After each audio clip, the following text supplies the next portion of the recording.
इस वक्त गर्मी अपने अरूज पर है और नवाब शाह की सूरत हाल जो है वो बेइंतहा ख़तरनाक है।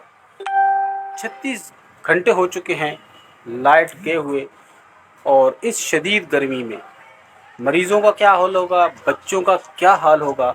और सबसे बड़ी बात कि इस एरिए में नवाबशाह में रहने वाले लोगों के लिए पानी की शदीद कमी, यानी कि नहाने का पानी नहीं है, बाथरूम में यूज़ करने के लिए आपके पास पानी नहीं है, पीने के लिए पानी आपके पास नहीं है, तो फिर ज़िंदगी यहाँ कितनी मुश्किल, कितनी कठिन होगी। वापडा वालों का हाल ये है कि 36 घंटे होने के बावजूद नवाबशाह में बिजली का निज़ाम बहाल नहीं हो सका। अगर हम देखें तो इस वक्त जो है नवाबशाह की गर्मी जो है वो एक तंदूर की तरह, जैसे एक तंदूर जल रहा होता है, इसी तरह की गर्मी का एहसास होता है।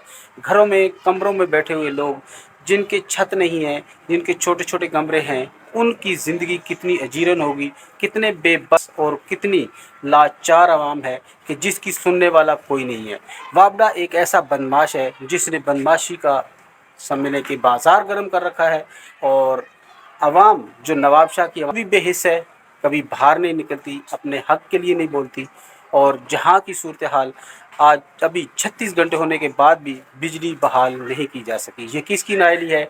आवाम की नाअहली है, हुक्मरानों की नाअहली है, या ये जो हमारे वापडा के ज़िम्मेदार लोग हैं उनकी नाअहली है कि 36 घंटे के बावजूद भी बच्चे, बूढ़े, मरीज़ और अस्पतालों का क्या हाल होगा। ख़ास तौर पर घरों में जो सूरत हाल है, गर्मी से लोग बिलबिला उठे हैं, पानी नहीं है, नहाने के लिए पानी ख़त्म हो चुका है, पीने के लिए पानी ख़त्म हो चुका है। इससे बड़ी बेबसी क्या होगी। ये एक करबला का मंज़र पेश किया जा रहा है। अगर यही सूरत हाल रही तो आने वाले 24 घंटों में यकीनन कुछ ख़तरनाक नताइज इसके निकल सकते हैं, लोगों की ज़िंदगी पर बहुत बुरे असरात पड़ सकते हैं। जहां हम आपको अपने बैकग्राउंड में दिखा रहे हैं कि यहाँ लोग अपनी छतों पर निकल के धूप में बैठे हुए हैं कि ज़रा हवा का एहसास हो, लेकिन यहाँ के हुक्मरान, यहाँ की वापडा इतनी बदमाश है कि उसको आवाम की किसी भी बेबसी का एहसास नहीं होता। इतने लाचार, इतने बेबस लोग ज़िंदगी में आपको कहीं पर भी नज़र नहीं आएंगे जितने यहाँ आपको नवाबशाह में नज़र आ रहे हैं। और साथ में वापडा का बदमाशी का एक वीआईपी निज़ाम उसको कह सकते हैं, यानी कि वीआईपी हम उसको कह सकते हैं कि जहाँ पर आपके जो ट्रांसफार्मर है उनको भी ठेके पे दिया जाता है, और फिर रात को जब 2 बजे या 1 बजे मुख्तलिफ़ इलाक़ों में कुंडा गर्दी होती है, यानी कि कुंडे लगाए जाते हैं एसी के लिए, तो फिर वहाँ के ट्रांसफार्मर जो है वो उड़ जाते हैं, लिंकें उड़ जाती हैं।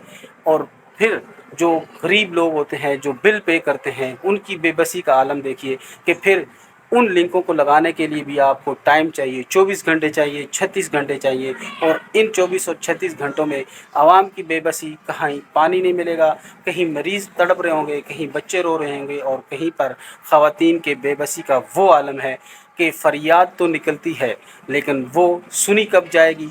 जब अल्लाह की लाठी बेआवाज़ है, जब इन गरीबों की आवाज़ सुनी जाएगी तो इन लोगों का तमाशा इबरत बन जाएगा। लेकिन उससे पहले कि इन लोगों का तमाशा इबरत बन जाए, ये अपने फ़राइज़ को समझ लें, जान लें, ताकि इनके फ़राइज़ क्या हैं। अगर इनकी ज़िम्मेदारियां हैं तो आवाम के लिए वो खिदमत सर अंजाम दें और वो हकूक़ उनके पूरे करें जो उनका हक़ है, वरना फिर अंजाम यकीनन इबरतनाक होगा।